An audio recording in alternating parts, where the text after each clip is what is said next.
ভারতের শিক্ষাক্ষেত্রে আবারও বিতর্ক শুরু হয়েছে। কেন্দ্রীয় শিক্ষা অনুসন্ধান ও প্রশিক্ষণ পরিষদ ষষ্ঠ থেকে দ্বাদশ শ্রেণীর জন্য প্রকাশ করেছে একটি নতুন পাঠ্যসূচি, যেখানে ভারত ভাগের জন্য দায়ী করা হয়েছে কংগ্রেস, মোহাম্মদ আলী জিন্নাহ এবং লর্ড মাউন্টব্যাটেনকে।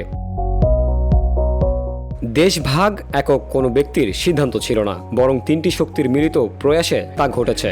জিন্নাহ মুসলমানদের জন্য আলাদা রাষ্ট্রের দাবি তুলেছিলেন। কংগ্রেস অবশেষে সেই প্রস্তাব মেনে নেয়, আর মাউন্টব্যাটেন বিভাজন কার্যকর করেন। এমন বক্তব্য প্রকাশ্যে আসতেই রাজনৈতিক অঙ্গনে প্রবল প্রতিক্রিয়া শুরু হয়েছে। কংগ্রেস মুখপাত্র পবন খেরা ক্ষোভ প্রকাশ করে এই পাঠ্যসূচি পুড়িয়ে ফেলার ডাক দেন। তার অভিযোগ, ইতিহাস বিকৃত করে রাজনৈতিক উদ্দেশ্যে পূরণের চেষ্টা করছে বিজেপি সরকার। কংগ্রেসের দাবি, দেশভাগের আসল দায় ছিল ব্রিটিশ ও ঔপনিবেশিক নীতি, মুসলিম লীগের একঘেয়ামি এবং সমসাময়িক সাম্প্রতিক রাজনীতি।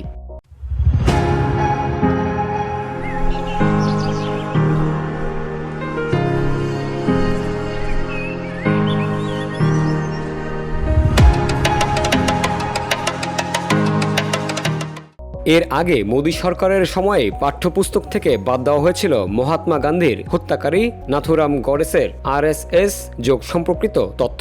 বাদ গিয়েছিল 2002 সালের গুজরাট দাঙ্গার প্রসঙ্গ।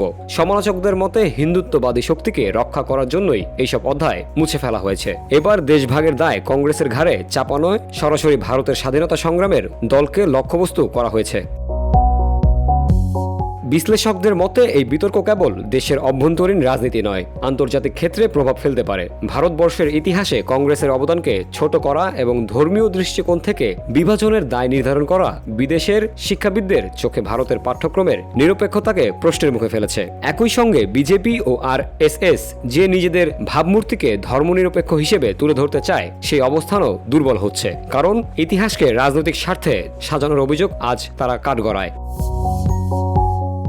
রাজনৈতিক বিশ্লেষকরা বলছেন, বিজেপি ও RSS যতই দাবি করুক যে তারা ইতিহাসের সত্য প্রকাশ করছে, বাস্তবে তারা নির্বাচনী রাজনীতির জন্য পাঠ্যক্রমকে হাতিয়ার বানাচ্ছে। ফলে ধর্মনিরপেক্ষ ভারতের ভবিষ্যৎ ভাবমূর্তি আন্তর্জাতিক মহলে প্রশ্নবিদ্ধ হচ্ছে। VOD Bangla news desk.